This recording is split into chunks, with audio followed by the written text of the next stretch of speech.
Darwin's theory of evolution कहता है कि सबसे पहले पानी में जीवन आया था, फिश के तौर पे। दशावतार में बोला हुआ है कि मत्स्य अवतार पहला है जी, मतलब पानी में आया था।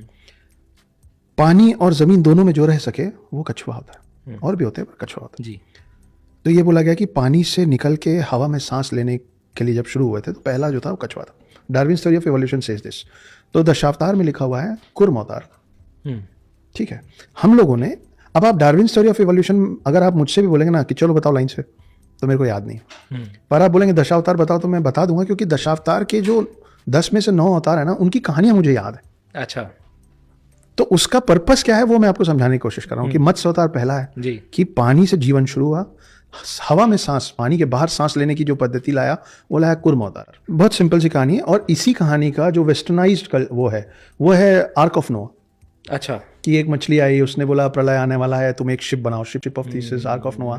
तो उसने बनाया, फिर उसने हर जानवर के जोड़े को रखा, अपने लोगों को रखा, और फिर एक मछली ने उस नाव को, बहुत बड़ी विशाल मछली ने उस नाव को खींच के दूसरे आइलैंड तक वो लेके गई। करेक्ट। ये सबसे पहले आपके पूर्वजों ने कहानी बनाई थी, उसी का नाट्य रूपांतर वो बना। कुर्म अवतार की कहानी है कि जब सागर मंथन हो रहा था तो कुर्म अवतार विष्णु जी बने और वो नीचे लगे क्योंकि पर्वत जो है धंस जा रहा था, ठीक है, तो वहाँ कुर्म अवतार हुआ।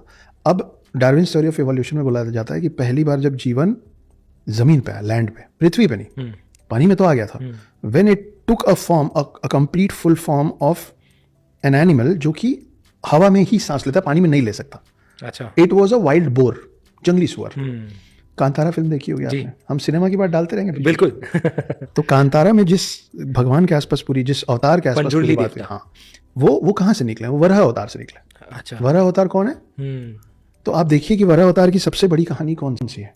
वराह अवतार की सबसे बड़ी कहानी है कि एक राक्षस पृथ्वी को क्षीर सागर में ले जाकर डुबो देता है, फिर वराह अवतार आते हैं, उससे लड़ते हैं, और अपने सींग के ऊपर, अपने सींग नहीं, अपने दांतों के ऊपर पृथ्वी को रख के पानी से बाहर लाते हैं। Correct. That is the metaphoric description that life came to land.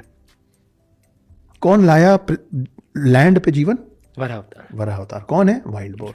आप तेजी से, मैं आगे बढ़ता हूँ नहीं तो बहुत लंबी हो जाएगी बात। ये सारे विष्णु जी के अवतार हैं। ये सारी विष्णु जी के अवतार है। फिर आप देखिए नरसिम्हा अवतार। तो जब इंसान बन गए जीवन दुनिया में, इसका दोनों डिपिक्शन है कि भाई वाइल्ड बोर से जब बाकी जानवर बने तो शेर भी बना, लेकिन वो नरसिम्हा अवतार नीचे का शरीर इंसान का है और चेहरा शेर का इसलिए है क्योंकि जब इंसान पहली बार बने तो वो कार्निवोरस थे, उनको कल्टीवेशन नहीं आता था, उनको आग जलाना नहीं आता था, वो क्या खाते थे? वो शिकार करके खाते थे। तो नरसिम्हा अवतार हुआ। आप और आगे बढ़ते हैं, आप सोचिए कि आपके हर भगवान के, हर देवी देवता के हाथ में अस्त्र और शस्त्र हैं जी। बलराम आते हैं, दशावतार में नहीं आते हैं क्योंकि हमारे हिसाब से कल्टीवेशन इतना बड़ा एक इंसिडेंट नहीं है हमारे इतिहास का कि जिसमें डिपिक्शन करके एक दशावतार को एक जगह दे दी जाए जी। लेकिन बलराम थे कृष्ण के भाई। बलराम अपने समय के सबसे बड़े गदाधर थे जी, ठीक है। अगर आप महाभारत देखे हैं या पढ़े हैं तो जो दो सबसे बड़े गदाधर माने गए हैं वो हैं भीम और दुर्योधन जी। भीम और दुर्योधन दोनों के गुरु कौन रहे? गदा के बलराम जी। हाँ। तो अगर आप बलराम की तस्वीर देखते हैं कहीं भी तो बलराम के हाथ में क्या होना चाहिए? गदा। पर है क्या? हल। ओह अच्छा, उनको हल दे रखा है हाथ में। औजारों की कमी पड़ गई थी कि आपने उनको हल दे दिया। वो that is the metaphoric description कि बाय दैट टाइम हम कल्टीवेशन सीख गए थे। तो वो पूरा इस तरीके से चला है, लेकिन आपको डार्विन्स थ्योरी ऑफ एवोल्यूशन बोला जाएगा।